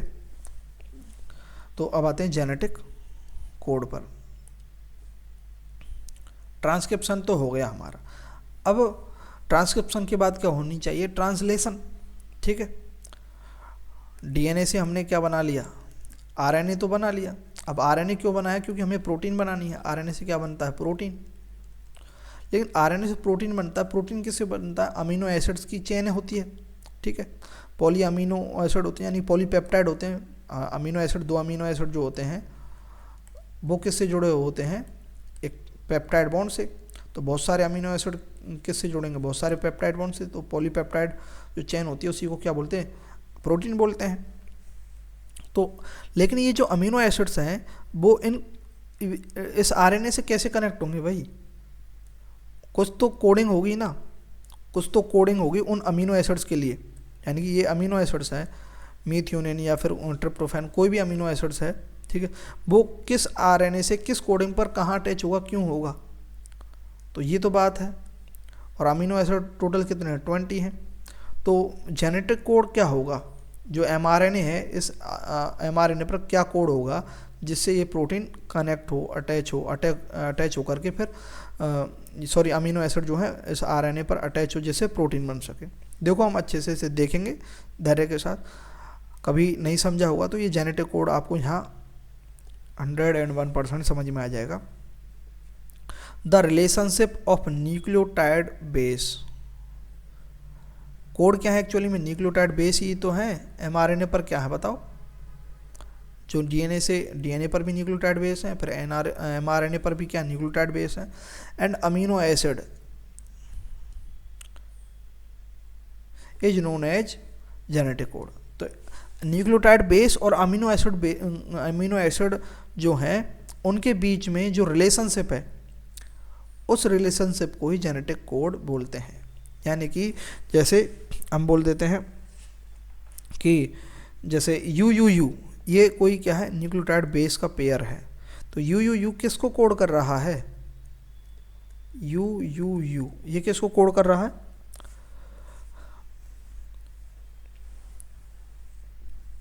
या फिर फिनाइल एलेनिन को कर रहा है ये, है ना, UUU। या फिर AUG ये किसको कोड कर रहा है, ये किसको कर रहा है, मीथियोनिन। ये किसको कर रहा है, मीथियोनिन को। तो ये मीथियोनिन जो अमीनो एसिड है ये AUG पर ही कनेक्ट हो रहा है। ये जो रिलेशन है इसको क्या बोलेंगे, ये जो रिलेशन है न्यूक्लियोटाइड का, न्यूक्लियोटाइड ये बेस है, ठीक है। ये न्यूक्लियोटाइड के जो बेस हैं इनके साथ जो रिलेशन है, ये जो रिलेशन है उसे ही क्या बोलेंगे, जेनेटिक कोड। यानी कि AUG क्या एक जेनेटिक कोड है जो मीथियोनिन के लिए ही कोड करेगा। यानी कि अगर ये AUG आएगा सीक्वेंस में तो वह मीथियोनिन के लिए कोड करेगा, यानी कि मीथियोनिन को ही पकड़ेगा। समझे आप ये बात या नहीं? अब देखते हैं, तो ये जेनेटिक जो कोड है UUU या ट्रिपलेट में क्यों है UU क्यों नहीं हो सकता, और केवल U क्यों नहीं हो सकता, केवल A क्यों नहीं हो सकता, केवल A क्यों नहीं पकड़ सकता, जबकि हमारे पास जो है, अब देखते हैं, जॉर्ज गैमाउ एक साइंटिस्ट थे, एक्चुअली में मैथमेटिशियन फिजिसिस्ट थे एक प्रकार से, है ना। Total type of nucleotide base is 4 nucleotide base हैं। कौन कौन से हैं? mRNA का लिख रहा हूँ मैं, UGC, ये mRNA के पास है, ठीक है। ये टोटल 4 हैं, इससे ज़्यादा हो सकते हैं क्या? नहीं, लेकिन टोटल अमीनो एसिड जो हैं वह 20 हैं। By mathematically find that genetic code is triplet, वे कैसे पाया गया? अब देखो, मान लेते हैं हम कि ये जो 4 हैं, एक किसके लिए कोड करेगा? मान लेते एक अमीनो एसिड के लिए, है ना, एक अमीनो एसिड के लिए। U किसके लिए? दूसरे अमीनो एसिड के लिए। G तीसरे के लिए। C चौथे अमीनो एसिड के लिए। अब बताओ 5 अमीनो एसिड के लिए कौन कोड करेगा? बताओ। तो सीधी सी बात है, जो है सिंगलेट तो हो ही नहीं सकते जेनेटिक कोड, क्योंकि हमारे पास जेनेटिक कोड 20 है, तो अमीनो एसिड 20 है, और ये जो न्यूक्लियोटाइड के जो बेस हैं, है ना, तो ये तो हमारे पास 4 ही हैं। तब क्या करें? तब हमने क्या किया? डबलेट बनाया। डबलेट यानी कि AU हमारा मान लेते फर्स्ट के लिए कोड कर रहा है, AG सेकंड के लिए, AC थर्ड के लिए, और AA फोर्थ के लिए। ऐसे ही और बन जाएंगी, और श्रृंखला बन जाएंगी ना, UA, UG, UU, UC, ऐसे ही ये 5th 6th 7th 8th इसके लिए कोड करेगा, ऐसे ही। तो मतलब कि डबलेट में कहाँ तक जाएंगी? ये जो नंबर जाएगा इसका 16 तक जाएगा। 4 to the power 2 कर देंगे, यानी कि 2 के अगर डबलेट बनाएंगे, मतलब 2 के अगर पेयर बनाएंगे तो उसमें 4 हैं टोटल, 4 to the power 2 करेंगे तो 16 बनेंगे। जबकि हमारे पास 20 ही अमीनो एसिड, अभी भी 4 अमीनो एसिड रह गए। इसलिए फिर हमने क्या किया कि वो ट्रिपलेट होंगे, जेनेटिक मटेरियल जो होगा इस ट्रिपलेट, क्योंकि अगर 4 to the power 3 रखेंगे तो 64 जो है कॉम्बिनेशन बन रहे हैं इनके, ये जो न्यूक्लियोटाइड बेस हैं इनके 64 कॉम्बिनेशन बन रहे हैं, जो सफिशिएंट है फॉर 20 अमीनो एसिड के लिए। समझे आप ये बात? 64 जो कॉम्बिनेशन बन रहे हैं ट्रिपलेट में बनेंगे, जैसे AUG, GAC, ऐसे जो ट्रिपलेट बनेंगे 64 बनेंगे, जो बहुत सारे हैं, जबकि हमारे पास अमीनो एसिड तो 20 हैं। तो ये यहाँ पर कंक्लूजन पहुँचा कि जो जेनेटिक कोड होगा वह ट्रिपलेट होगा। समझे आप ये बात? अब ये तो हमने मैथमेटिकली थ्योरेटिकली देख लिया, लेकिन इसके बारे में हमें कैसे पता चला प्रैक्टिकली कि एक्चुअली में ये है या नहीं? तो एक एंजाइम होता है सेबरो, एक्चुअली में हरगोविंद जो खुराना थे, हरगोविंद खुराना ने क्या किया, RNA मॉलिक्यूल फॉर्म कर दिया, ठीक है, from homopolymer and copolymer of base form. यहाँ ये 1 मिनट रखो, यहाँ ये गलत है, अरे 1 मिनट, ये क्या है? FORM है ये, यहाँ पर ये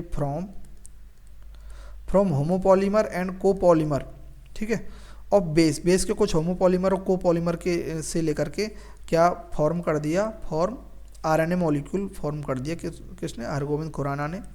और मार्शले निरेनबर्ग जो हैं, इन्होंने क्या किया? सेल फ्री सिस्टम में प्रोटीन का सिंथेसिस भी कर दिया। और सेबरो ओचाओ जो एंजाइम है, ओचाओ जो एंजाइम है, ये पॉलीन्यूक्लियोटाइड फॉस्फोराइलेज है, जो ये क्या करता है, use in template free RNA synthesis, बिना टेम्पलेट फ्री आरएनए सिंथेसिस कर सकता है, यानी एंजाइमेटिक आरएनए सिंथेसिस करवा दिया है इसने एंजाइम से ही, ठीक है, इसमें डीएनए की आवश्यकता ही नहीं पड़ी। तो इससे ये पता चला कि जो कोड है ये हमारे डिटेल में तो है नहीं, बस ये याद रखने हैं इनके नाम। तो ये क्या है, प्रैक्टिकल है, जिनसे हमें एक्चुअली पता चलता है कि all this help in identification genetic code is triplet codon, है ना, which codon code for the which amino acid, कौन से अमीनो एसिड के लिए कौन सा कोडोन कोड करेगा, मतलब कौन सा कोडोन है, ये AUG वगैरह ये कोडोन है, और कोड करना मतलब किस अमीनो एसिड के लिए कोड करेगा, यानी किस अमीनो एसिड के लिए सूटेबल है। तो ये सारे ये जो 3 हैं, इनसे हमें all this help in identification, क्या आइडेंटिफिकेशन की जेनेटिक कोड एक तो ट्रिपलेट है, और कौन सा कोडोन कौन से अमीनो एसिड के लिए कोड करेगा, ठीक है। फर्स्ट आइडेंटिफाइड कोडोन क्या है, UUU है, कोड फॉर फिनाइल एलेनिन, ठीक है। UUU किसके लिए कोड करता है, फिनाइल एलेनिन, ये क्या एक प्रकार से अमीनो एसिड है, फिनाइल एलेनिन जो है, ठीक है, फर्स्ट आइडेंटिफाई किया गया था UUU। Salient feature of genetic code, salient मतलब मेन इंपॉर्टेंट है ना। देयर आर 61 कोड हैं फॉर अमीनो एसिड के लिए 61 है, ठीक है। एंड 3 कोडोन जो हैं UAA उगा, मैं तो ऐसे याद रखता हूँ, UAA UAG UGA, U से स्टार्ट है, UAA UAG और UGA, ये जस्ट इंटरचेंज कर दिया यहाँ से। Do not code for any amino acid, they function as stop codon. तो स्टॉप कोडोन कौन कौन से हैं, UAA UAG UGA, UAA UAG UGA, ये याद रखना है ना। और 61 कोडोन जो है कोड करते हैं अमीनो एसिड के लिए।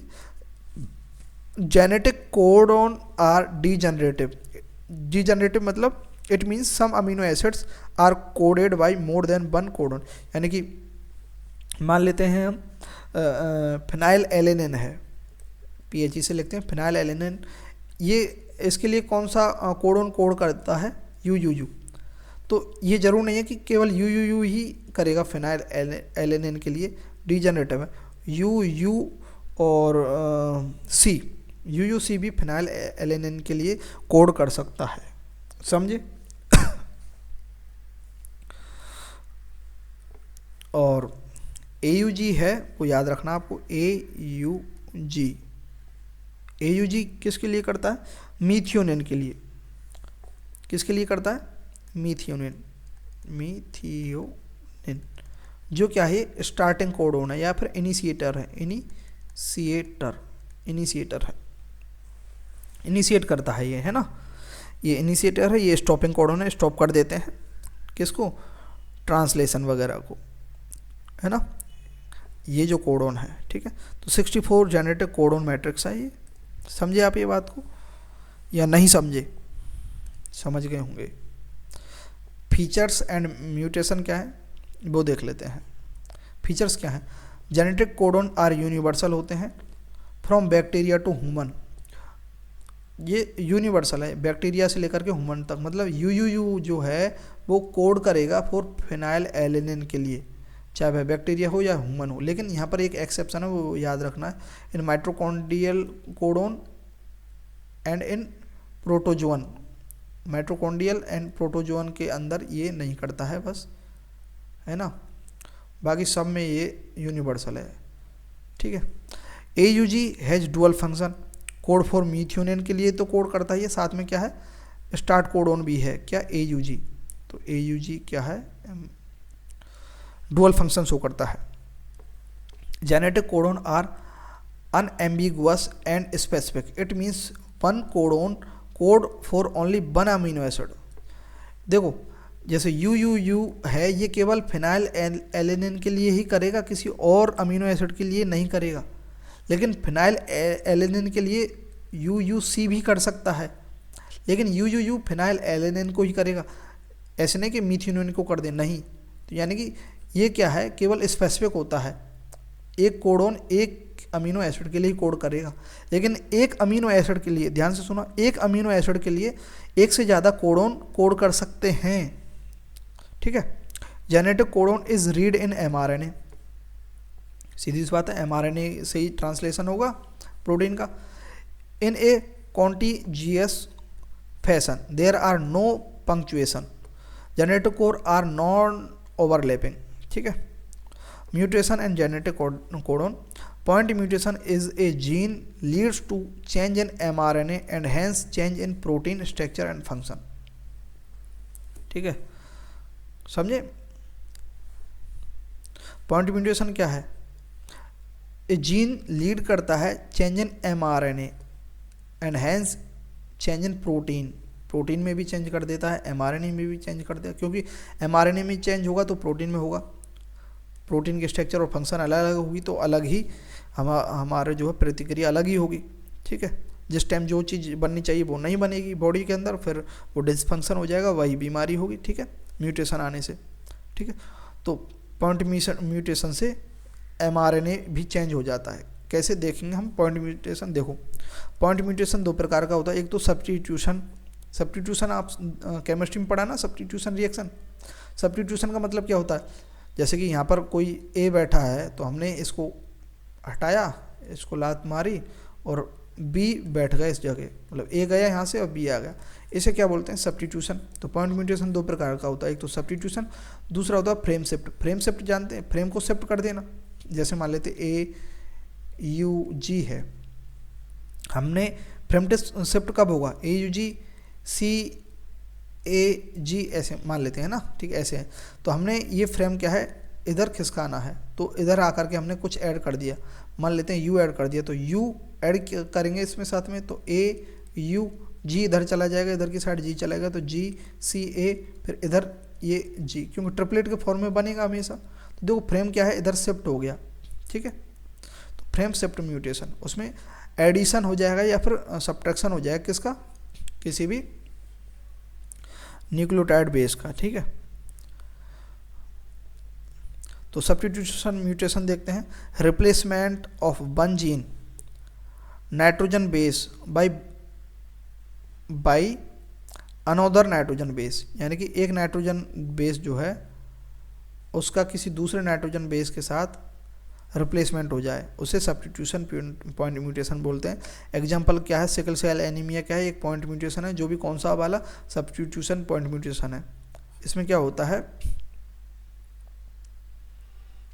जैसे ये नॉर्मल हीमोग्लोबिन है, HB है ना, जीन है, HB ये जीन है, ये नॉर्मल सिकल सेल की नॉर्मल हीमोग्लोबिन है ना, वो RBC जो होती है नॉर्मल है। यहाँ ये G किसके लिए, C के, A किसके लिए कोड करेगा, यहाँ TGC, हाँ सही है। तो यहाँ अब ये mRNA जो बन रहा है, mRNA ये टेम्पलेट है यहाँ पर, है ना, ये ऊपर वाली क्या है, कोडिंग है, ऊपर नीचे लिख सकते हैं, कोई दिक्कत नहीं। तो mRNA जो बनेगा क्या कोडिंग के हिसाब से बनेगा, कोडिंग G आ गया, उसकी जगह A की जगह A आ गया और G की जगह G आ गया, ठीक है, सेम आएगा, बस T और U में चेंज होता है बस, है ना।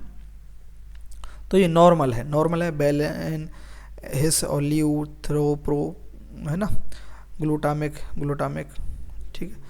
तो यहाँ पर देखो 6th पर क्या है, ये ग्लूटामिक है ना, ग्लूटामिक है नॉर्मल हीमोग्लोबिन के अंदर। तो अब इसमें होगा क्या, देखो क्या चेंज हो जाएगा। तो वहाँ पर क्या था,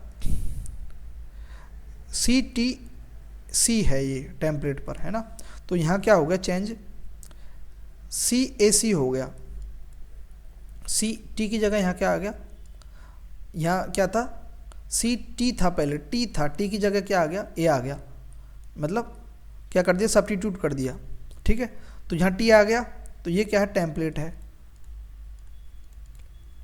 तो इसकी कोडिंग स्ट्रैंड तो यही रहेगी, C की जगह G, A की जगह T, C की जगह G, ठीक है।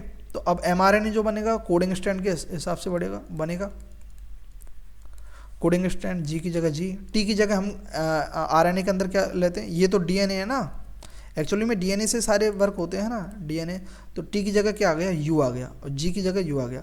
वहाँ उसमें क्या था, एमआरएनए जो सही थी हीमोग्लोबिन एचबीए, उसमें क्या था, जी ए जी था, देखो जी ए जी था यहाँ, लेकिन जब पॉइंट म्यूटेशन हो गया तो यहाँ क्या आ गया, जी यू जी आ गया।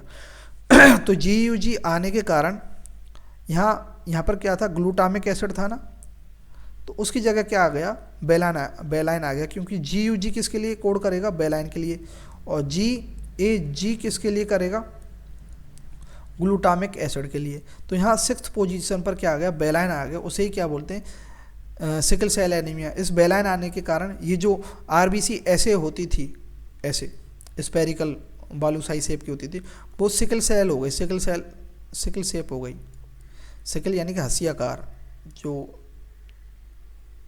ऐसी हो गई, ये सिकल सेल है।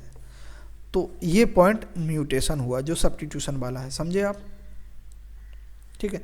फ्रेम शिफ्ट म्यूटेशन में क्या होता है, टाइप ऑफ म्यूटेशन है इन विच लेस और एडिशन ऑफ 1 और 2 नाइट्रोजन बेस टेक प्लेस, यानी कि एक से अधिक नाइट्रोजन बेस ऐड हो जाते हैं, सब्स्टिट्यूट हो जाते हैं, तो फ्रेम शिफ्ट हो जाता है। इंसर्शन और डिलीशन ऑफ 1 और 2 nitrogen base change the reading frame from point of insertion और डिलीशन।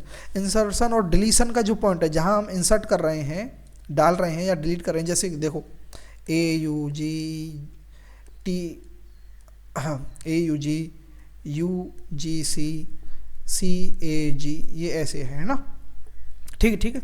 अब मैं यहाँ पर कुछ ए इंसर्ट करवा देता हूँ यहाँ पर, तो जहाँ पर मैं इंसर्ट करवाऊँगा, अब मैंने यहाँ पर इंसर्ट करवाया ए, ठीक है, देखो आप ए यू जी, हम तो यहाँ से तो वही पढ़ रहे हैं, लेकिन ए यहाँ इंसर्ट करवाया तो ए यू जी, और ये सी वाला इधर आगे चला गया, सी सी ए, और जी इधर रह गया। तो जहाँ पर इंसर्ट करवाया ना, जहाँ पर इंसर्ट करवाया वहाँ से चेंज हो जाएगा रीडिंग फ्रेम। पहले क्या था, ए यू जी, यू जी सी, तो अभी क्या होगा, ए यू जी, ए यू जी, फिर से ए यू जी आ गया ए इंसर्ट करवाने के कारण, ठीक है। Due to it such mutation are known as frame shift mutation, ऐसी म्यूटेशन को फ्रेम शिफ्ट म्यूटेशन कहते हैं, फ्रेम शिफ्ट हो जाता है। जैसे ये एनसीईआरटी का एग्जांपल है, जैसे राम हैज रेड कैप, यहाँ पर हमने इंसर्ट करवाया बी को यहाँ पर इंसर्ट करवा दिए यहाँ, तो बी इंसर्ट करवाएंगे यहाँ, तो बी आगे आ जाएगा, तो बी आर ई, तो बी आर ई आ गया, डी इधर चला गया, डी सी ए, और पी इधर आगे चला गया। फिर मान लेते हमने आई और इंसर्ट करवाया, ठीक है, आई और इंसर्ट करवा देंगे यहाँ, तो क्या हो जाएगा, बी आई आर, बी यहाँ आई इंसर्ट होगा, बी आई आर, ई आगे चला गया इधर, तो आई ई डी सी, फिर ए इधर आगे चला गया, ए पी, फिर हमने और इंसर्ट करवा दिया क्या, जी, है ना, तो बी आई जी इंसर्ट हो गया, Ram has B I G big red cap, तो पूरा का पूरा फ्रेम क्या शिफ्ट हो गया इधर, तो ठीक है, तो इसे फ्रेम शिफ्ट म्यूटेशन बोलते हैं, समझे। ऐसा ही क्या है, डिलीशन में होगा, अगर हम बारी बारी से डिलीट करते जाएंगे तो डिलीट भी हो जाएगा, ठीक है, समझे। तो frame shift mutation, frame shift insertion भी होता है, फ्रेम शिफ्ट डिलीशन भी होता है। और मेन बात क्या है, थैलेसीमिया जो है, थैलेसीमिया किसका एग्जाम्पल है, example of frame shift mutation. Rule if 3 और रूल क्या है, इफ 3 और इट्स मल्टीपल, 3 या 3 के मल्टीपल में क्या होगा, न्यूक्लियोटाइड्स जो हैं इंसर्ट होंगे या फिर डिलीट होंगे, then reading frame remain same but there will be either extra or missing amino acid in the final protein. Reading frame तो सेम रहेगा, रीडिंग फ्रेम अगर डिलीट होंगे और इंसर्ट होंगे सेम, उसमें मल्टीपल में 3 के मल्टीपल में, तो रीडिंग फ्रेम तो सेम रहेगा, लेकिन जो अमीनो एसिड्स जो बनेंगे, अमीनो एसिड बनेंगे, मिसिंग अमीनो एसिड होंगे या फिर एक्स्ट्रा अमीनो एसिड होंगे जो फाइनल प्रोटीन में देखेंगे। यानी कोई एक्स्ट्रा आ गया तो यहाँ पर एक्स्ट्रा कोई एक 3 सेट का मल्टी न्यूक्लियोटाइड इंसर्ट हो गया 3 सेट का, ठीक है, तो यहाँ पर क्या है, एक्स्ट्रा अमीनो एसिड्स शो करेगा उसके लिए, तो एक्स्ट्रा अमीनो एसिड होगा तो एक्स्ट्रा प्रोटीन आएगा, तो फाइनल में अलग से शो होगा उसका, ठीक है, समझे आप ये बात या नहीं। अरे मेरे कहने का मतलब है जैसे ए यू जी है ना, सी जी, जी सी यू, ये है ना, अब ये किसी चीज़ के लिए कोड कर रहा है, कोई एक अमीनो एसिड, दूसरा अमीनो एसिड, और ये अमीनो एसिड मिलकर के कोई प्रोटीन बनाएंगे। अब हमने इसमें एक 3 सेट का कोई एक और अमीनो एसिड जो है हमने इंसर्ट करवा दिया, तो ये एक और अमीनो एसिड के लिए कोड करेगा, तो अलग ही प्रोटीन बनेगी, ठीक है, ये ऐसे कहा जा रहा है। तो इसका जो एग्जाम्पल है क्या, थैलेसेमिया है, थैलेसेमिया क्या, फ्रेम शिफ्ट का, ठीक है। तो जेनेटिक कोड यहाँ कंप्लीट हो गया है अपना। देखता हूँ टाइम, अभी 1 घंटा हुआ है, ठीक है। टीआरएनए समझ लेते हैं, ठीक है।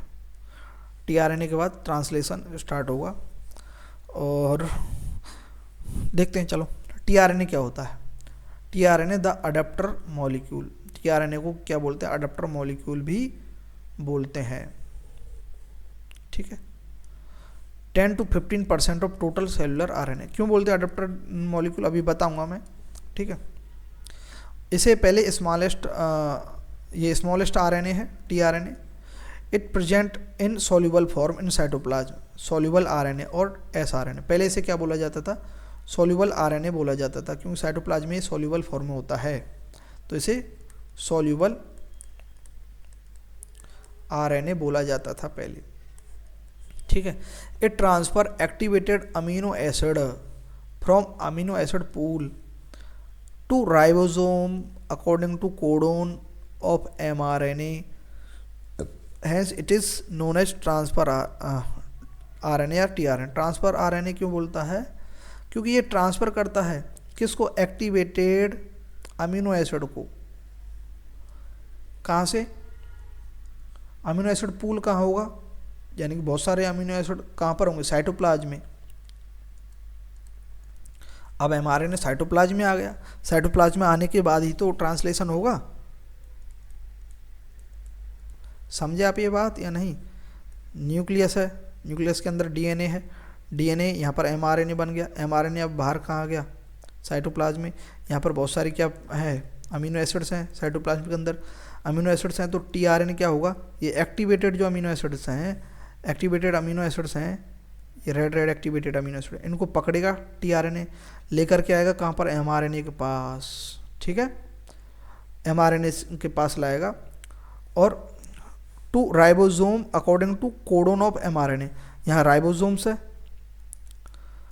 राइबोसोम्स के पास लेकर आएगा, और राइबोसोम किससे अटैच है? mRNA पर, ठीक है। अकॉर्डिंग टू mRNA के जो कोडोन है उसके अनुसार लेकर के आएगा, कि जैसे कि मान लेते हैं ये कोई अमीनो एसिड है, ये अमीनो एसिड फिनाइल एलेनिन है, ये UUU के लिए कोड करेगा, UUU जो कोडिंग है उस पर ही होगा। तो ये टीआरएनए गया, ये टीआरएनए इसके लिए स्पेसिफिक है, और ये यहाँ पर लेकर के आएगा, यहाँ पर मान लेते हैं इसे mRNA पर UUU कोडिंग है, तो ये जो टीआरएनए है इसको पकड़ेगा एक्टिवेटेड अमीनो एसिड को, और यहाँ पर लेकर के आएगा कहाँ पर? mRNA के पास। आगे ये सारी प्रोसेस है, ट्रांसलेशन में हम देखेंगे सब कुछ, लेकिन धीरे धीरे, ठीक है। तो ठीक है, तो इसे ट्रांसफ़र टीआरएनए क्यों बोलते हैं? टीआरएनए ट्रांसफ़र आरएनए क्यों बोलते हैं टीआरएनए को? क्योंकि ये ट्रांसफ़र करता है एक्टिवेटेड अमीनो एसिड को from acid pool to ribosome according to codon of mRNA, hence it is known as transfer RNA. समझिए आप। अडेप्टर क्यों बोलते हैं इसको, वो भी मैं यहाँ बता देता हूँ। अडेप्टर, आपने अपने मोबाइल का जो चार्जर है उसका जो अडेप्टर है आगे का, वो क्या काम करता है बताओ? जैसे ये आगे 2 पिन होती हैं चार्जर में, एक सेकंड, ठीक है, और यहाँ पे पीछे क्या USB के लिए 2.0 जो USB है उसके लिए यहाँ थोड़ा सा एक जैक लगा होता है यहाँ, है ना, ठीक है। यहाँ हम USB लगाते हैं, ये केबल लगा देते हैं, फिर ऐसे ये बैठ जाती है, यहाँ पर हम ये मोबाइल में चार्ज लगा लेते हैं, है ना। ये चार्जर है, तो इसे हम क्या बोलते हैं मालूम है? अडेप्टर, अडेप्टर बोलते हैं इसे, ठीक है। क्यों बोलते हैं? ये क्या करता है? इधर से AC करंट लेता है, इधर से AC करंट को पकड़ करके DC में कन्वर्ट करके किसको पहुंचाता है? मोबाइल को पहुंचाता है, ठीक है। तो ये अडेप्ट करता है, एक प्रकार से एक कार्य करता है। ऐसे ही टीआरएनए को अडेप्टर मॉलिक्यूल क्यों बोलते हैं? एक साइड से क्या अमीनो एसिड्स को पकड़ता है और दूसरी साइड को किधर दे देता है? mRNA के पास ले जा कर के छोड़ देता है, एक्टिवेटेड को लेकर के छोड़ देता है और साथ में क्या बना देता है, बॉन्ड का फॉर्मेशन करवा देता है। इस प्रकार से अडेप्टर मॉलिक्यूल बोला जाता है। समझे आप इसको? स्ट्रक्चर कैसी होती है टीआरएनए की वो देख लेते हैं। प्राइमरी स्ट्रक्चर देखते हैं। सिंगल स्टैंड होते हैं, स्टैंडर्ड होता है, ये लीनियर स्ट्रक्चर है ना, 5' और 3' में होता है वही, ये टीआरएनए की स्ट्रक्चर है। सेकेंडरी स्ट्रक्चर कैसी होती है, क्लोवर लीफ मॉडल होती है, यानी कि क्लोवर जो लॉन्ग होती है ना, उसका लीफ जैसी होती है, उसका मॉडल होती है।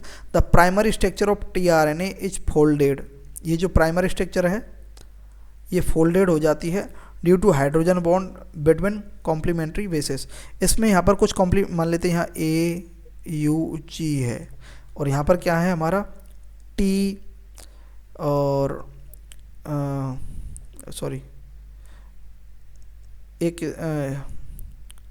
एक इससे कनेक्ट होता है U से, mRNA में है ना, UAC, ये ऐसे है। तो बताओ ये A इससे कनेक्ट हो सकता है ना, तो ये फोल्ड हो जाएगा ना, U A से कनेक्ट हो सकता है और G C से कनेक्ट हो सकता है, तो ये ऐसे फोल्ड हो जाएगा या नहीं, बताओ, समझे? तो ये कॉम्प्लीमेंट्री अगर आ जाते हैं बेस, तो ये the primary structure of tRNA is folded due to hydrogen bond between complementary bases. Complementary अगर बेसिस आ जाते हैं जहाँ पर, वहाँ पर क्या है, ये हाइड्रोजन बॉन्ड बना लेते हैं, ठीक है। तो बना करके कैसी स्ट्रक्चर बन जाती है, देखो ऐसी, ठीक है। लूप एंड एबनॉर्मल न्यूक्लियोसाइड्स हैं यहाँ पर। There are some places where hydrogen bond are not form, these are known as loop. तो जहाँ पर कॉम्प्लीमेंट्री हैं, कॉम्प्लीमेंट्री बेसिस आ गई वहाँ पर, तो इसने क्या, ये फोल्ड हो गया। ये देखो, ये 5' एंड है, ये 3' एंड है। इसको हम सीधी करके देखें, ये सीधी है ना, 5' और 3', तो ये फोल्ड हो गई बीच बीच से। क्यों हो गई, क्योंकि वहाँ पर क्या है, कॉम्प्लीमेंट्री बेसिस आ गए इसके, तो बेसिस आ गए कॉम्प्लीमेंट्री। तो जहाँ जहाँ कॉम्प्लीमेंट्री बेसिस है वहाँ पर तो इन्होंने बॉन्ड बना लिया, हाइड्रोजन बॉन्ड, ठीक है। A के साथ U, G के साथ C, ऐसे बॉन्ड बना लिए है ना, तो ये बॉन्ड बन गए। तो जहाँ जहाँ कॉम्प्लीमेंट्री नहीं आए, वहाँ बॉन्ड नहीं बने, वहाँ पर क्या बन गया, लूप बन गया, ऐसे लूप बन गए, ये लूप बने हुए हैं, ठीक है, ये लूप है, ये रहे। ये जो स्ट्रक्चर है ये क्या है, secondary tRNA clover leaf model है टीआरएनए का।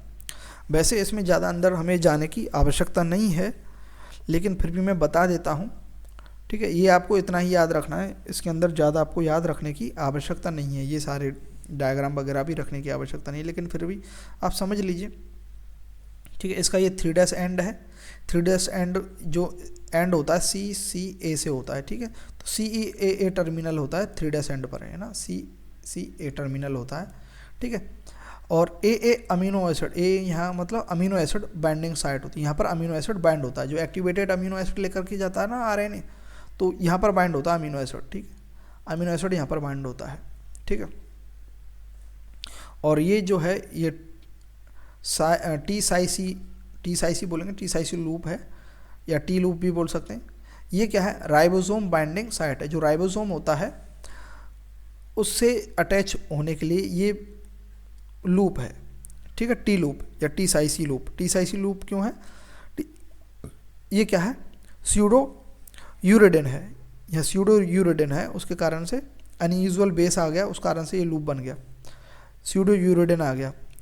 एक्चुअली में यूरोडिन नहीं है, स्यूडो यूरोडिन है, उसके कारण से यहाँ ये लूप बन गया, कॉम्प्लीमेंट्री नहीं बन पाया, उस कारण से लूप बन गया। तो ये डिटेल की बात है, यहाँ आप मैं बस बता रहा हूँ, ये वाला जो मैं बता रहा हूँ, ये वाली स्लाइड आपको ज़्यादा ध्यान नहीं रखनी, बस ध्यान रख लीजिए, आपको नोट नहीं करनी है ना, ध्यान रख लेंगे तो मतलब कोई एडवांस में कोई क्वेश्चन आ गया तो आप कर देंगे। राइबोसोम बाइंडिंग साइट है ये, टी लूप वाली है ना, ये एंटीकोडोन लूप है, ये बात ध्यान रखनी है आपको, ये एंटीकोडोन लूप है, UAC इस वो होती है इस पर, है ना, कोड। mRNA बाइंडिंग साइट है, एंटीकोडोन होगी, जैसे मान लेते हैं यहाँ UAC है और U किससे कनेक्ट होता है, A से, AU से, C किससे, G से। तो ये अगर किसी mRNA पर होगी AUG क्या है, मीथ्योनिन के लिए कोड करेगा, तो यहाँ पर ये अटैच हो जाएगी mRNA से, है ना, ये एंटीकोडोन साइट जो है। डी लूप जो है या फिर DHU लूप भी बोल सकते हैं, डाईहाइड्रोयूरोडिन है यहाँ पर, है ना, ये भी अनयूजुअल बेस है। ठीक है, इस लूप पर क्या है, एक एंजाइम बाइंड रहता है। कौन सा एंजाइम है? अमीनो एसाइल सिंथेटेज एंजाइम होता है, वो यहाँ पर बाइंड रहता है। तो ये जो डिटेल है ये आप समझ लीजिए, एक बार नोट करना चाहे तो कर सकते हैं, अच्छी बात है, बुरी बात नहीं है। ठीक है, तो नेक्स्ट चलते हैं। वैसे एक्चुअली में आपने देख लिया है ना, हाँ, यहाँ से आप ज़रूर नोट कर सकते हैं, उस वाली स्लाइड को नहीं। ठीक है, एंटीकोडोन लूप जो tRNA होता है उसके अंदर एंटीकोडोन लूप होता है, वह it has base complementary to codon on mRNA पर जो कोडोन होते हैं उनके कॉम्प्लीमेंट्री होता है। एक्सेप्टर आर्म क्या होती है, 3' एंड जो होता है tRNA का, वह अमीनो एसिड को बाइंड करती हैं, क्या बॉन्ड बना करके, एस्टर बॉन्ड फॉर्म करके। ठीक है, अमीनो एसिड एक्सेप्टर आर्म होती है 3' आर्म। ठीक है, tRNA are specific for each amino acid, ये बात याद रखनी है, नोट भी करनी है। केवल ये वाली स्लाइड आप नोट करने से बच सकते हैं बस। ठीक है, ये एक्स्ट्रा है। ठीक है, फॉर इनिशिएशन इनिशिएटर tRNA। ठीक है, इनिशिएटर tRNA होता है इनिशिएशन के लिए, है ना, लेकिन स्टॉप कोडोन के लिए कोई भी tRNA नहीं होता। इनिशिएशन के लिए क्या होता है, UAC होता है ना, इनिशिएटर tRNA, लेकिन स्टॉप कोडोन के लिए कोई भी tRNA नहीं होता है, ये बात याद रखनी है ना। TCIC लूप जो है बाइंड लार्ज सब यूनिट ऑफ राइबोसोम्स, और DHU जो लूप है रिकॉग्नाइज अमीनो एसाइल tRNA, ये भी एक्स्ट्रा पॉइंट है, मैंने लिख दिया। ये वाला पॉइंट आपको नहीं लिखना है, ये लिखने हैं पॉइंट, है ना, और ये वाला पॉइंट लिखना है, ये वाले नहीं लिखने। टर्सरी स्ट्रक्चर क्या है, इन्वर्टेड एल स्ट्रक्चर होती है, एक्चुअल फंक्शनल स्ट्रक्चर यही होती है एक्चुअली में, ऐसी स्ट्रक्चर बन जाती है। ठीक है, एल शेप बन जाती है tRNA। इधर से क्या अमीनो एसिड को अटैच करेगा, और इधर से क्या है mRNA पर, यहाँ कोडिंग लिखी होती है कुछ, ये mRNA पर अटैच होगा ऐसे।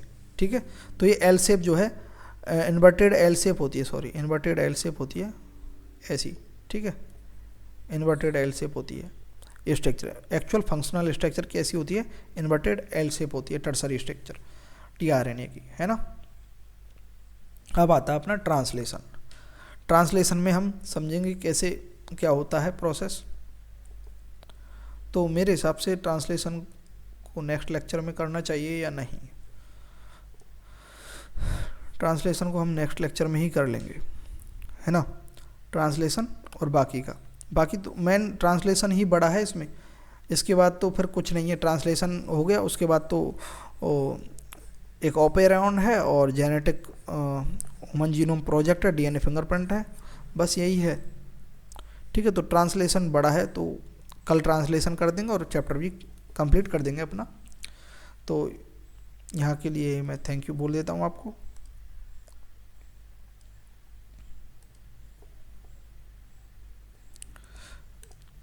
थैंक यू बोलना आवश्यक है।